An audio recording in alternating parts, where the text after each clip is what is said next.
Assalamu alaikum class. I am Rao Muhammad Arslan, your mathematics teacher. In previous lecture, we have discussed about the theoretical background of the chapter Introduction to Sets. So class, आज का lecture start करने से पहले और exercise के question attempt करने से पहले मैं कुछ चीज़ें आपको क्लेरिफाई कर देता हूँ। आपका जो भी रजिस्टर वर्क है, जो भी कॉपी वर्क है, उसके लिए आपके लेक्चर की स्नैप्स जो हैं आपको शेयर कर दी जाएंगी आपके नॉलेज प्लेटफॉर्म पे एज़ पर गाइडलाइन कि आपने किस तरह से अपना टाइटल पेज बनाना है, किस तरह से आपने अपना इंडेक्स बनाना है, और जो भी गाइडलाइन होगी आपको उसको फॉलो करते हुए जो है अपना कॉपी मेंटेन करनी है और अपना क्लास वर्क लेक्चर के साथ साथ आपको पिक्चर्स उसकी क्लियर अपलोड कर दी जाएंगी और आपको क्लास वर्क अपना साथ के साथ मेंटेन करना है, क्योंकि जब भी आपके स्कूल रीओपन होंगे तो आपको अपना क्लास वर्क सबमिट करवाना है। सो अब हम अपना लेक्चर स्टार्ट करते हैं। लास्ट लेक्चर में हमने देखा क्या कि सेट्स की डेफिनेशन देखी, उसकी एग्जांपल्स देखी, उसके अलावा हमने रिप्रेजेंटेशन ऑफ एलिमेंट्स देखे, उसकी एग्जांपल्स देखी, उसके अलावा हमने नोटेशन देखे, नोटेशन का बैकग्राउंड देखा, नोटेशन की 3 मेथड्स देखे जिसमें हमारे टेबुलर था, डिस्क्रिप्शन था और इसके अलावा हमारा बिल्डर फॉर्म था। ठीक है, आज हम अपने एक्सरसाइज पे आते हैं।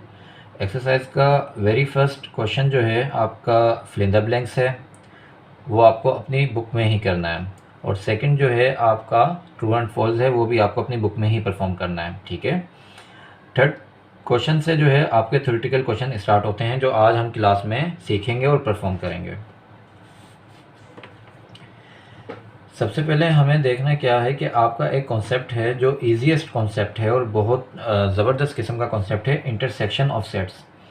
इसमें करना क्या है कि आपको 2 सेट कोई भी गिवन होंगे, let's say set A given है और सेट बी गिवन है। सबसे पहले तो हम ये समझ लें कि इंटरसेक्शन होता क्या है। इंटरसेक्शन मीन्स कोई भी common point.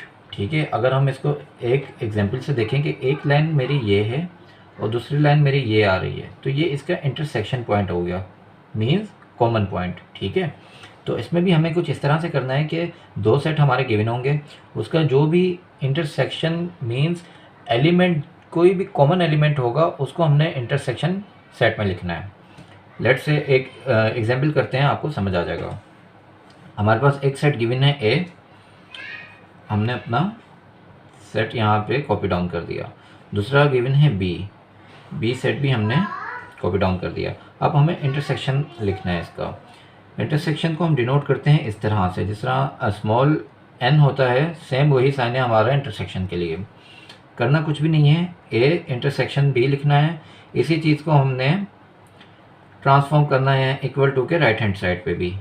A means set of A, ठीक है, intersection means intersection, B means set of B. अब इसका हमें इंटरसेक्शन सेट निकालना है।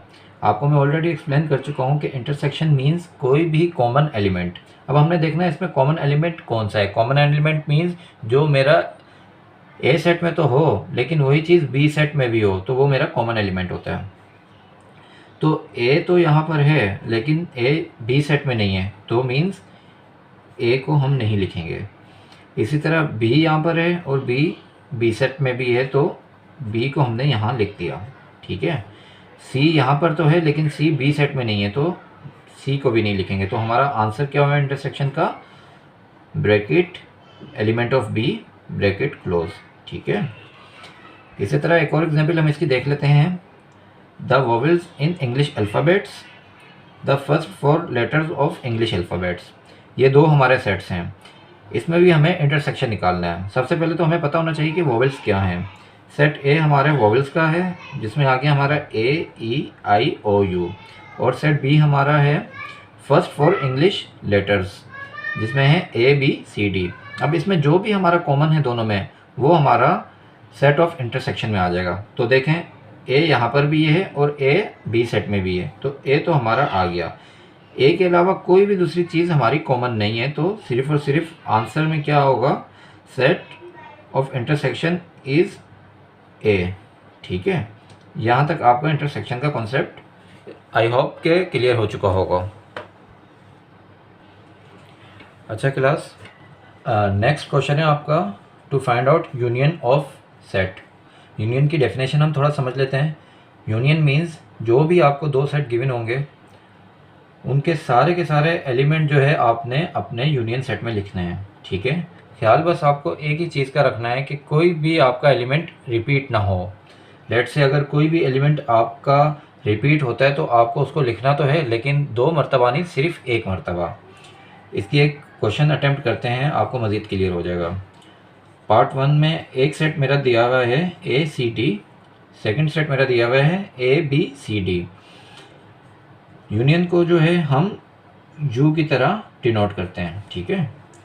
सेट ए आप लिख देंगे, सेट बी भी आप कॉपी डाउन कर देंगे, ए यूनियन बी, ठीक है। इसका आंसर क्या होगा कि आपको सारे एलिमेंट जो है एक ही सेट में कंटेन करने हैं, means A B C D. अब आप देखें कि ए तो यहाँ से आपने लिख दिया, लेकिन ए यहाँ पर भी है लेकिन आपने रिपीट नहीं किया, ठीक है। सी यहाँ से आपने लिख दिया, सी यहाँ पे भी है लेकिन आपने रिपीट नहीं किया।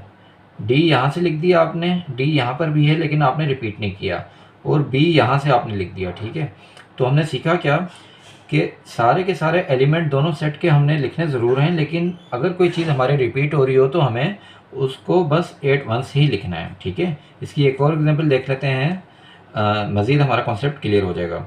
आपको दो सेट गिवन है, सेट ए और set B. 5 means empty set, तो इसको आप कुछ इस तरह से भी लिखें तो गलत ना होगा।